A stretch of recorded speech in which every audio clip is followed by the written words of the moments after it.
Hello दोस्तों, welcome to my new video. तो आज का जो हमारा टॉपिक है, हम पढ़ रहे हैं राज्यपाल की शक्तियाँ, है ना। हमारा जो टॉपिक चल रहा था कि हम राज्यपाल की शक्तियों के बारे में चर्चा कर रहे थे। तो हमने राज्यपाल की 3 शक्तियों के बारे में हम पढ़ चुके हैं ना। पहले कार्यपालक शक्ति पढ़ी हमने, फिर वित्तीय शक्ति पढ़ी, अभी कल हमने विधायी शक्तियों के बारे में चर्चा की है। आज हम देखेंगे कि राज्यपाल की न्यायिक शक्तियाँ कौन कौन सी, ठीक है। आज हम इसके बारे में चर्चा करेंगे। और एक शक्ति और बच रही इनकी, विवेकी शक्ति, है ना, राज्यपाल की विवेकी शक्ति, उसका भी चर्चा भी हम आगे करेंगे आज ही। तो चलिए देखते हैं कि राज्यपाल की न्यायिक शक्तियां क्या होती हैं। तो जो राज्यपाल की न्यायिक शक्तियां हैं, संविधान में आर्टिकल 161 में इसके बारे में बताया गया है, ठीक है। राज्यपाल की न्यायिक शक्तियों के बारे में आर्टिकल 161 में इसके बारे में चर्चा की गई है। तो चलिए देखते हैं कि आर्टिकल 161 क्या कहता है। तो मैंने क्या लिखा है कि राष्ट्रपति के न्यायिक शक्तियों के समान है। इसका मतलब क्या हुआ कि जब हमने राष्ट्रपति की शक्तियां पढ़ी थी ना, राष्ट्रपति की न्यायिक शक्तियां जब पढ़ी थी, उसी तरह सेम राज्यपाल की भी न्यायिक शक्तियां हैं। हमने पढ़ रखा है, उसे समझ रखा है। जिन्होंने नहीं देखा है वो जाके आप देख सकते हैं, अभी मैं आई बटन पे दे दूंगा, आप वहां से जाके चेकआउट कर सकते हैं कि क्या राष्ट्रपति की जो न्यायिक शक्ति है राज्यपाल की न्यायिक शक्ति से कैसे सेम है ना, क्या क्या है। तो चलिए मैं एक ओवरव्यू दे देता हूँ, है ना, एक ओवरव्यू दे देता हूँ हमने क्या क्या पढ़ रखा था इसमें, ठीक है। तो हमने जैसे राष्ट्रपति की शक्तियों में हमने क्या पढ़ा था, पहला कि क्षमादान, है ना। अगर मैं इसके बारे में यहाँ बताऊं, क्षमादान था ना पहला।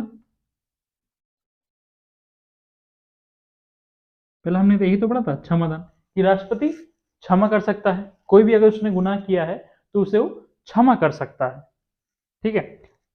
राष्ट्रपति क्षमा कर सकता है। दूसरा क्या था हमारा, दूसरा क्या था, लघुकरण। लघुकरण, लघु मतलब छोटा, मतलब कोई भी सजा अगर उसको मिली है, किसी भी कैदी है, कोई भी है जिसको अगर कोई भी सजा मिली है तो उसे वो छोटा कर सकता था। क्या मतलब, दंड की प्रकृति और उसकी मात्रा दोनों में कमी करता था, है ना। इसका क्या मतलब हुआ, लघुकरण का मतलब है दंड की मात्रा, दंड की मात्रा प्लस प्रकृति, दोनों, दोनों में कमी। अब इसको ध्यान से समझिएगा कि दंड की मात्रा और प्रकृति क्या होती है। मात्रा में मतलब कि अगर मान लीजिए कोई भी एक व्यक्ति है, उसको 10 साल की सजा हुई है ना, 10 ईयर, 10 साल की सजा हुई है, और होता नहीं कि 10 साल का कठोर कारावास, आपने सुना होगा कठोर कारावास। तो जो कठोर होता है वो प्रकृति हो जाती है, कठोर जो है ये है प्रकृति, और जो हमारा 10 साल है क्या है, मात्रा है। तो जब लघुकरण होता है, जब लघुकरण करता है राष्ट्रपति, तो क्या होता है, दंड की मात्रा, है ना, जो 10 साल है इसमें भी कमी कर दी गई, और जो कठोरता है इसको मान लीजिए 5 साल कर दिया, है ना, 5 साल कर दिया। जो कठोर है इसे सरल कर दिया या आसान कर दिया, उसको कोई भी काम धाम नहीं करना, वो आराम से रहेगा। और जो कठोर कारावास होता है तो उसमें काम करवाते हैं ना कैदियों से। तो इसकी प्रकृति और मात्रा दोनों में चेंज हो जाता है जब लघुकरण होता है, ठीक है। तो ये राष्ट्रपति के पास भी है, क्षमादान राष्ट्रपति के पास भी है और राज्यपाल के पास भी है, ठीक है। इसलिए हम इसे यहाँ थोड़ा बता दे रहे हैं आपको कि राज्यपाल के पास भी क्षमादान है और लघुकरण भी है, ठीक है। दंड की मात्रा प्रकृति दोनों में कमी कर देता है, ठीक। इसके बाद क्या होता है, और तीसरा हमने देखा था परिहार। परिहार क्या होता है, ऐसे ही है कि दंड की मात्रा, दंड की मात्रा में तो कमी कर देता है। परिहार क्या होता है कि दंड की मात्रा में कमी कर देता है, लेकिन प्रकृति जो होती है वो सेम रहती है ना। जो दंड की मात्रा मान लीजिए 5 साल कर दिया, लेकिन जो उसकी प्रकृति कठोर थी तो कठोर ही रहेगी। परिहार का मतलब हो गया दंड की मात्रा में कमी, लेकिन जो प्रकृति है वो एज इट इज बनी रहेगी, ठीक है। परिहार हो गया। पहले हमने क्षमादान देखा, लघुकरण देखा, परिहार देखा। इसके बाद हमने क्या समझा था कि विराम, एक था विराम, चौथा हमारा था विराम। विराम होता है कि किसी कारणवश, है ना, किसी कारणवश मान लीजिए किसी जो कैदी है उसको फांसी होने वाली है ना, उसकी तबीयत बिगड़ गई है, तो किसी कारणवश या आकस्मिक कुछ भी दिक्कत आ गई है, तो क्या करता था, उसकी सजा पे एक रोक लगा दिया जाता था, है ना। तो कौन रोक लगाता है, राज्यपाल भी लगा सकता है और राष्ट्रपति भी लगा सकता है। दोनों के पास से जो इनके पास जो न्यायिक शक्ति है इनके पास मौजूद है, राज्यपाल के पास भी थी, और वही सेम हमने राष्ट्रपति के लिए भी पढ़ी थी, है ना। कि आकस्मिक कोई भी अगर घटना हो गया, उसकी तबीयत खराब हो गई, उसको कोई सजा देनी है या उसको फांसी देनी है, कुछ भी हो, तो उसे आजीवन तक वो कभी भी उसको विराम लगा सकता है, जब तक राष्ट्रपति चाहे या जब तक राज्यपाल चाहे। तो हमने ये पढ़ लिया था। और क्या था लास्ट हमारा था प्रविलंब, है ना। प्रविलंब हमने पढ़ा था। प्रविलंब क्या होता है कि जो मृत्युदंड किसी भी कैदी को अगर मृत्युदंड की सजा हुई है ना, किसी भी व्यक्ति को, किसी भी कैदी को अगर मृत्युदंड की सजा हुई है, मृत्युदंड, तो क्या करता है राष्ट्रपति उसमें, उसे अस्थायी रूप तक, अस्थायी निलंबन, है ना, उसको रोक सकता है। अस्थायी कभी वही तक उसे वो रोक सकता है, राष्ट्रपति भी रोक सकता है और राज्यपाल दोनों भी रोक सकते हैं। तो जो मैंने यहाँ पे लिखा था कि राष्ट्रपति के न्यायिक शक्तियों के समान होता है, तो यही मैंने अभी बता दिया है ना। मैंने एक पॉइंट में लिख दिया था कि राष्ट्रपति की न्यायिक शक्तियों के समान होता है। तो समान कैसे होता है आपने देखा ना कि हमने राष्ट्रपति में क्षमादान पढ़ रखा था। यहाँ हमने समझ लिया क्षमादान क्या होता है, किसी भी गुनाह को माफ कर देना। लेकिन यहाँ ध्यान देने वाली बात है, मैंने एक अपवाद भी लिखा है ना, राज्यपाल के लिए मैंने एक अपवाद लिखा है। क्या लिखा है कि जो राज्यपाल है वो मृत्युदंड और सेवा न्यायालय का दंड जो है वो क्षमा नहीं कर सकता, है ना। यहां हमने क्या लिखा है, अस्थायी उसे निलंबित कर सकता है, उसे रोक सकता है, लेकिन वह क्षमा नहीं कर सकता। एक अपवाद यहाँ है जो ये किसको मिला है, सिर्फ और सिर्फ मिला है क्षमादान में, किसको मिला है, राष्ट्रपति जी को मिला है कि वो किसी भी सजा को क्षमा कर सकते हैं। तो क्षमा किसको, मृत्युदंड और सेवा न्यायालय का दंड भी वो क्षमा कर सकते हैं। लेकिन राज्यपाल के लिए एक अपवाद है कि जो राज्यपाल है वो मृत्युदंड और सेवा न्यायालय का दंड को क्षमा नहीं कर सकता है। ये आप ध्यान रखिएगा, प्री में पूछा जाता है, दोनों क्वेश्चन एक में जोड़ दिया जाता है, मर्ज कर दिया जाता है, फिर क्या होगा बच्चे यहीं पे गलती कर देते हैं, है ना। क्योंकि तो पढ़ रखे हैं कि राष्ट्रपति की न्यायिक शक्तियां समान होती हैं, जो राज्यपाल की न्यायिक शक्तियां दोनों समान होता है, तो यही गलती होती है। तो अपवाद भी आप ध्यान में लेके चलिएगा कि राज्यपाल क्या करता है, मृत्युदंड और सेवा न्यायालय का दंड को क्षमा नहीं कर सकता है, लेकिन राष्ट्रपति जो है वो क्षमा कर सकता है। ठीक है, तो हमने समझ लिया आसान भाषा में, लघुकरण, परिहार, विराम, ये सेम राज्यपाल की भी न्यायिक शक्तियां हैं और राष्ट्रपति जी की भी न्यायिक शक्तियां। तो हमारा ये आज न्यायिक शक्ति हमने कंप्लीट कर लिया। चलिए देखते हैं हम राज्यपाल की, अब जो लास्ट हमारे पास शक्ति बची है, क्या बची, विवेकी शक्ति, है ना। राज्यपाल की हम पढ़ेंगे विवेकी शक्तियों के बारे में। तो चलिए देखते हैं राज्यपाल की विवेकी शक्तियां, समझते हैं हम। आज हमारा लास्ट है, इसे हम समझ लेंगे, इसके बाद हम चर्चा करेंगे मंत्रिपरिषद की। ठीक है, जिस प्रकार से हमने केंद्र की मंत्रिपरिषद की बात करी थी ना, चर्चा हो गई है हमारी, उसी प्रकार से हम राज्य की मंत्रिपरिषद की भी चर्चा करेंगे। वो कल से हम स्टार्ट करेंगे। आज हम विवेकी शक्ति को समाप्त कर देंगे इनकी। बहुत इंपॉर्टेंट है, ध्यान से पढ़िएगा। राज्यपाल की विवेकी शक्तियां, न्यायिक हमने पढ़ रखी, हम पढ़ेंगे राज्यपाल की विवेकी शक्ति।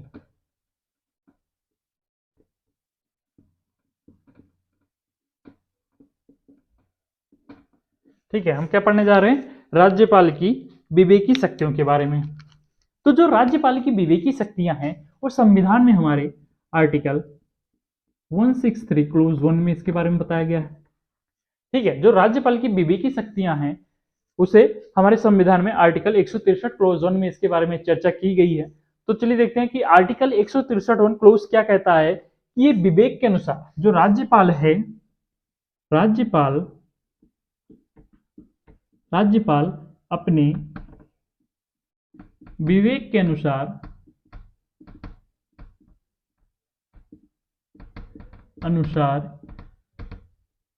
कार्य कर सकता है। लेकिन ऐसा तो लिखा गया है ना संविधान में, आर्टिकल 163 क्लोज 1 में लिखा गया है, लेकिन ये जो विवेक के अनुसार कार्य कर सकता है तो जो हमारे संविधान है उसके अनुरूप ही कर सकता है ना। वो अपने मनमानी रूप से अपनी विवेकी शक्ति का प्रयोग नहीं कर सकता। बच्चे ध्यान रखिएगा कि जो अपने वो विवेक का अनुसार कार्य करता है तो संविधान के दायरे में ही रख के उसे प्रयोग करेगा, है ना। संविधान के बाहर वो अपना विवेकी शक्ति का प्रयोग नहीं कर सकता है। तो आर्टिकल 163 क्या कहता है, क्लोज 1 क्या कह रहा है कि राज्यपाल अपने विवेक के अनुसार कार्य कर सकता है, लेकिन संविधान के दायरे में रहकर ही कर सकता है। ठीक है, ये हो गया। अब चलिए देखते हैं कि अगर मान लीजिए कि अपने दायरे में रह के ना कार्य कर रहा हो तो न्यायालय इसकी जांच भी कर सकता है ना, कि न्यायालय जांच भी कर सकता है। तो एक पॉइंट हम समझ लेते हैं, न्यायालय किस प्रकार की जांच करता है और किस प्रकार के, अगर वह राज्यपाल अपने विवेक की शक्ति का प्रयोग कर रहा है तो किस पे जांच नहीं कर सकता है, हम यहाँ पे समझेंगे, है ना। न्यायालय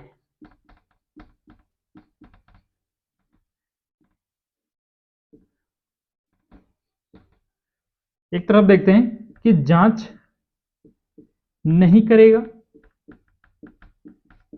दूसरी तरफ जांच करेगा। अब ये पूरा समझाता हूं, है ना। एक हम देख रहे हैं कि जांच करेगा, एक जांच नहीं करेगा, दूसरा जांच करेगा। जांच किसकी नहीं करेगा, है ना, कि जब न्यायालय है कब जांच नहीं करेगा, कि राज्यपाल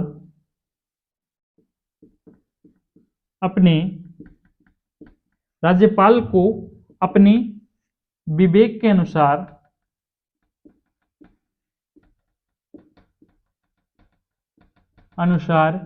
कार्य करना चाहिए या नहीं करना चाहिए। ठीक है, अगर ऐसा होगा कि राज्यपाल को अपने विवेक के अनुसार कार्य करना चाहिए या नहीं करना चाहिए, उस पर कोई भी चैलेंज नहीं कोई कर सकता, उस पर न्यायालय जांच नहीं कर सकता। न्यायालय ये नहीं कह सकता कि आप अपने विवेक के अनुसार आप कार्य करें कि ना करें, है ना। इसे कोई भी रोक टोक नहीं है, राज्यपाल अपने विवेक के अनुसार कार्य कर सकता है, इस पर कोई भी न्यायिक जांच नहीं होगी, कोई भी न्यायालय इसमें हस्तक्षेप नहीं करेगा, उसको कोई चैलेंज नहीं कर सकता। ठीक है, इस पे जांच नहीं होगी कि आप इस पे क्या अपनी विवेक की शक्ति का प्रयोग क्यों कर रहे हैं, है ना, क्यों कर रहे हैं या क्यों करना चाहिए, इस पे न्यायालय अपना हस्तक्षेप नहीं करेगा। अब चलिए देखते हैं कि कब जांच करेगा। जांच कब करेगा, जब लगता है न्यायालय को, जब न्यायालय को लगता है कि विवेक का, जो राज्यपाल है अपनी विवेकी शक्ति का दुरुपयोग हो रहा हो, है ना। जब न्यायालय को लगता है कि जो राज्यपाल की विवेकी शक्ति है उसका वो दुरुपयोग कर रहे हैं, तब वो जांच कर सकता है। ठीक है, अगर राज्यपाल अपने विवेक के अनुसार कोई भी कार्य करना चाह रहा है ना, कोई भी कार्य करना चाह रहा है, तो उस पर क्या होगा, जांच नहीं होगी, न्यायालय जांच नहीं कर सकता है। न्यायालय बस किस लिए जांच कर सकता है, अगर उसको लगता है कि जो राज्यपाल है अपनी विवेकी शक्ति का प्रयोग का दुरुपयोग कर रहे हैं, तब वो जांच कर सकता है, अन्यथा वो जांच नहीं कर सकता है। अब चलिए देखते हैं कि जो राज्यपाल की विवेकी शक्तियां हैं ये कब कब यूज करते हैं, है ना। विवेकी शक्तियों का प्रयोग ये कब कब करते हैं, ये भी तो जानना जरूरी होगा। तो चलिए हम देखते हैं, और पहले हम देखेंगे कि संविधान में क्या लिखा गया है ना। संविधान में राज्यपाल के लिए विवेकी शक्तियों का प्रयोग किस प्रकार से करना है, इसके लिए भी देखेंगे, और संविधान में क्या वर्णित नहीं है उसके दोनों बारे में हम चर्चा करेंगे। तो पहले हम चर्चा करते हैं कि संविधान में क्या वर्णित है ना, संविधान में क्या लिखा गया है कि किस प्रकार से राज्यपाल अपनी विवेकी शक्ति का प्रयोग करेगा। उसके बाद हम देखेंगे कि जो संविधान में नहीं लिखा गया है लेकिन होता है, इसका प्रयोग राज्यपाल करते हैं, इसके बारे में भी हम चर्चा करेंगे। तो हम पहले देखेंगे संविधान में वर्णित।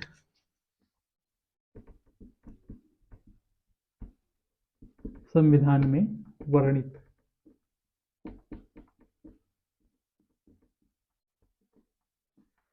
तो संविधान में वर्णित, संविधान क्या कहता है, संविधान में क्या लिखा है राज्यपाल की विवेकी शक्तियों के लेके, कि सीएम से सूचना मांग सकता है।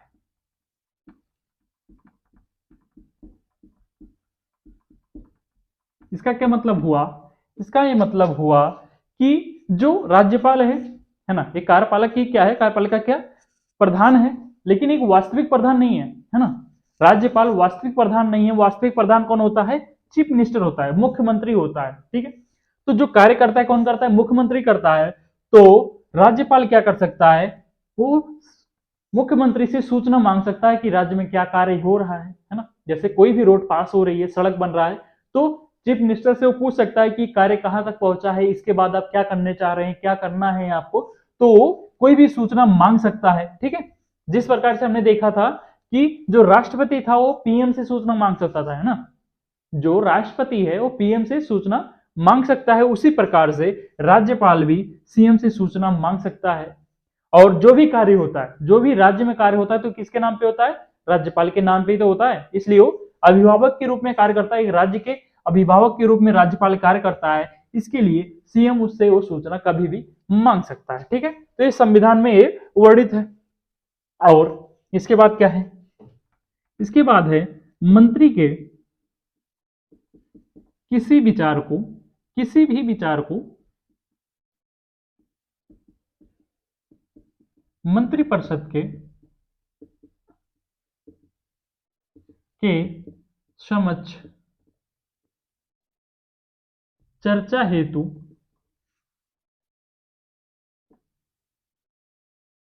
हेतु रखवा सकता है या रखवाने के लिए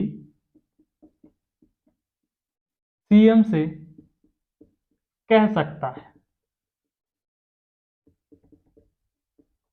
इसका क्या मतलब हुआ कि अगर मंत्री है ना, मंत्री कोई भी विचार, जैसे बहुत सारे मंत्री होते हैं है ना, कोई परिवहन मंत्री हो गया, उसका एक विचार है कि फला फला जगह से क्या है हाईवे निकालना है, तो उस पर चर्चा अगर रखता है राज्यपाल को, इस पर चर्चा होनी चाहिए, तो मंत्री के किसी भी विचार को है ना, मंत्री के किसी भी विचार को पूरे मंत्री परिषद के, अभी कल हम चर्चा करेंगे मंत्री परिषद क्या होता है, बने रहिएगा, मंत्री परिषद के समझ चर्चा हेतु रख सकता है कि जो ये परिवहन मंत्री बोल रहा है वो बात सही है, इसे करना चाहिए कि नहीं करना चाहिए। उसके लिए वो क्या कर सकता है, वो मुख्यमंत्री से कह सकता है कि आप एक मंत्री परिषद की बैठक बुलाइए और इस बात पे जो विचार है परिवहन मंत्री का उस पर आप चर्चा कीजिए, है ना, इसको आप समझिए और देखिए क्या ये सही हो रहा है कि नहीं सही हो रहा है। तो संविधान में वर्णित है कि ये इनके पास पावर है, ये विवेकी शक्ति है राज्यपाल जी के पास कि किसी भी मंत्री के विचार को मंत्रिपरिषद के समक्ष हेतु रखवाने के लिए वो सीएम से कह सकता है। ये भी संविधान में इसके बारे में भी चर्चा की गई है। और क्या है कि 5वीं अनुसूची का प्रशासन, 5वीं अनुसूची, 5वीं अनुसूची का प्रशासन, इसके बारे में हम आगे चर्चा करेंगे, है ना, इसके बारे में हम आगे पढ़ेंगे तो अच्छे से वहां पे समझ पाएंगे कि 5वीं अनुसूची में बताया गया है कि ऐसे कुछ राज्य हैं जहां पे राज्यपाल की विवेकी शक्ति का प्रयोग होता है, उसे मंत्रिपरिषद की सलाह लेने की जरूरत नहीं पड़ती है। हमने शुरू में पढ़ा है कि जो राज्यपाल कार्य करता है वो मंत्रिपरिषद की सलाह से कार्य करता है, लेकिन ऐसे कुछ 5वीं अनुसूची में ऐसा कुछ प्रशासन है जहां पे राज्यपाल अपनी विवेकी शक्ति का प्रयोग कर सकता है, उसे मंत्रिपरिषद की सलाह लेने की जरूरत नहीं है। उसके बारे में आगे चर्चा करेंगे। उसी प्रकार से 6वीं अनुसूची, 6वीं अनुसूची का प्रशासन, इसमें भी सेम है कि इसमें भी जो राज्यपाल है अपनी विवेकी शक्ति का प्रयोग सीधा कर सकता है, उसे मंत्रिपरिषद की सलाह की जरूरत नहीं होती है। तो इतनी सारी बातें है ना, इतनी सारी बातें संविधान में वर्णित है और छोटी छोटी बातें हैं तो वो इंपॉर्टेंट नहीं था इसलिए मैंने नहीं बताया। तो ये संविधान में इतनी सारी बातें वर्णित है। अब चलिए देखते हैं कि संविधान में वर्णित नहीं है ना, क्या क्या पॉइंट है, क्या क्या ऐसे विवेकी शक्ति है राज्यपाल जी के पास कि जो संविधान में ना होते हुए भी वो प्रयोग कर सकते हैं। ठीक है, तो इससे हम कह सकते हैं कि ये सब तो जो है ये सब पावर राष्ट्रपति जी के पास नहीं है, तो हम क्या कह सकते हैं कि जो राज्यपाल की विवेकी शक्ति है वो राष्ट्रपति जी की विवेकी शक्ति से ज्यादा है ना, क्योंकि जो राष्ट्रपति जी हैं वो अपनी विवेकी शक्ति का प्रयोग सिर्फ पॉकेट बीटो के पास रख सकते हैं ना, पॉकेट बीटो एक ही है जो अपनी विवेकी शक्ति का भी प्रयोग कर सकते हैं, सिर्फ एक पावर है उनके पास, बाकी जो भी है वो मंत्रिपरिषद की सलाह से ही कार्य करते हैं। केंद्र की जो मंत्रिपरिषद होती है उसकी सलाह से ही कार्य करते हैं, है ना, मान लीजिए प्रधानमंत्री की सलाह से कार्य करते हैं, लेकिन जो राज्यपाल है इनके पास ऐसे बहुत सारी शक्ति, विवेकी शक्ति है जिसका प्रयोग वे खुद कर सकते हैं, मंत्रिपरिषद की सलाह लेने की जरूरत नहीं पड़ती है। तो हम कह सकते हैं कि जो राज्यपाल की विवेकी शक्ति है वो राष्ट्रपति की विवेकी शक्ति से ज्यादा है। ठीक है, अब चलिए हम देखते हैं कि संविधान में क्या वर्णित नहीं है, इसके बारे में हम चर्चा करेंगे। अभी हमने देखा कि संविधान में कितना वर्णित था उसके बारे में हमने चर्चा कर लिया, संविधान में इसके बारे में बताया गया है। अब हम देखेंगे कि संविधान में इसके बारे में जो वर्णित नहीं है उसके बारे में देखेंगे। अब हम देखेंगे संविधान में वर्णित नहीं है।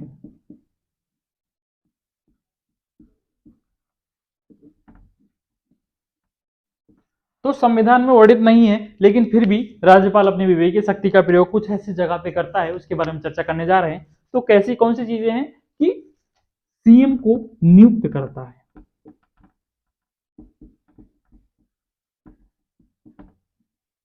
सीएम की नियुक्ति।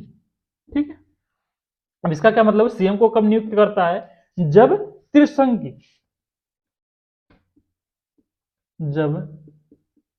त्रिशंकु विधानसभा हो,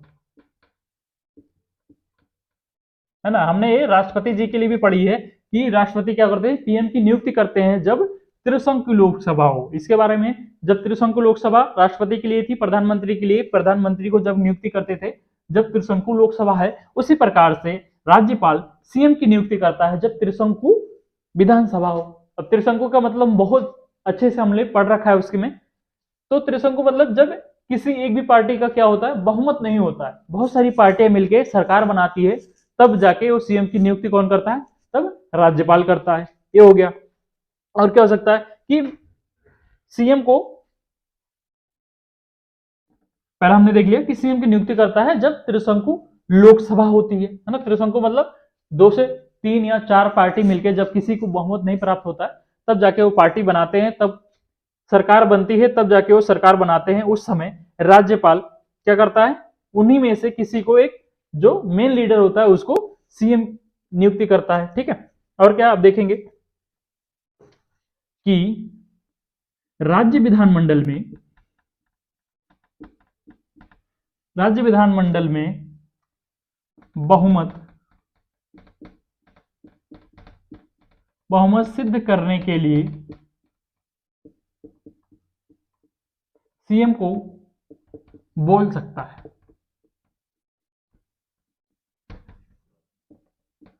यह तो एक बहुत बड़ी विवेक की शक्ति होगी, है ना, क्योंकि अभी तक हमने क्या देखा कि जो राज्यपाल है अपनी शक्तियों का प्रयोग कैसे करता है, मंत्रिपरिषद की सलाह से करता है, लेकिन इसके पास एक ऐसी विवेक की शक्ति है कि वो कभी भी, है ना, राज्य विधानमंडल में कभी भी अपनी बहुमत को सिद्ध करने के लिए सीएम को बोल सकता है कि आप अपनी बहुमत को सिद्ध कीजिए कि अपने पास आपको बहुमत प्राप्त है कि नहीं। अगर बहुमत नहीं प्राप्त होगा, अगर कह दिया उसने, तो सीएम को बहुमत प्राप्त करके दिखाना होगा। अगर नहीं कर पाया तो सरकार गिर जाएगी। ठीक है, ये हो गया।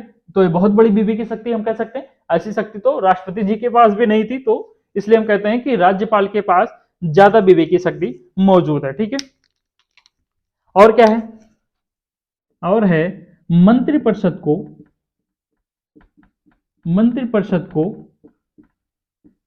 बर्खास्त करना।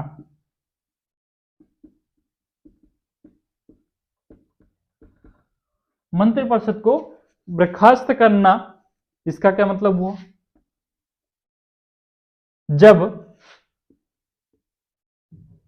जब विधानसभा में विश्वास खो दिया हो।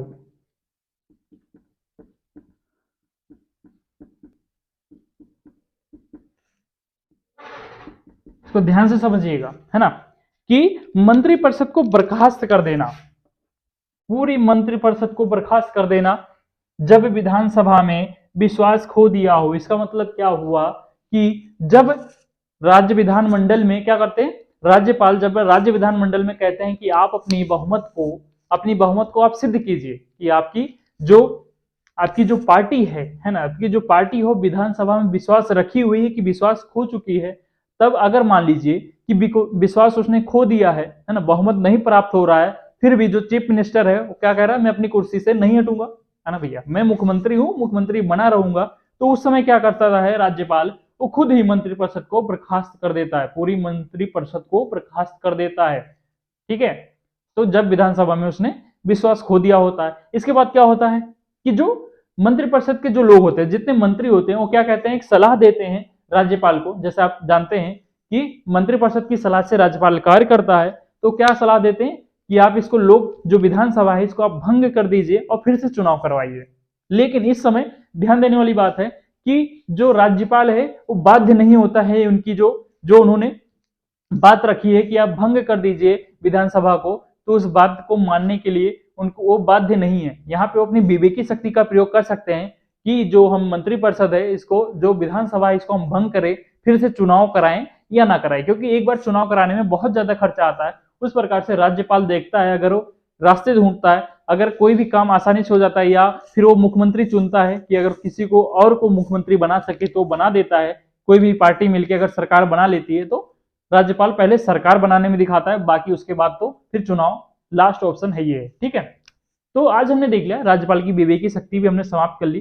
कल हम चर्चा करेंगे मंत्रिपरिषद की, है ना। राज्य की मंत्रिपरिषद क्या होती है, हमने केंद्र की तो पढ़ रखी है, उसी प्रकार से राज्य की भी मंत्रिपरिषद होती है, उसके बारे में हम कल चर्चा करेंगे।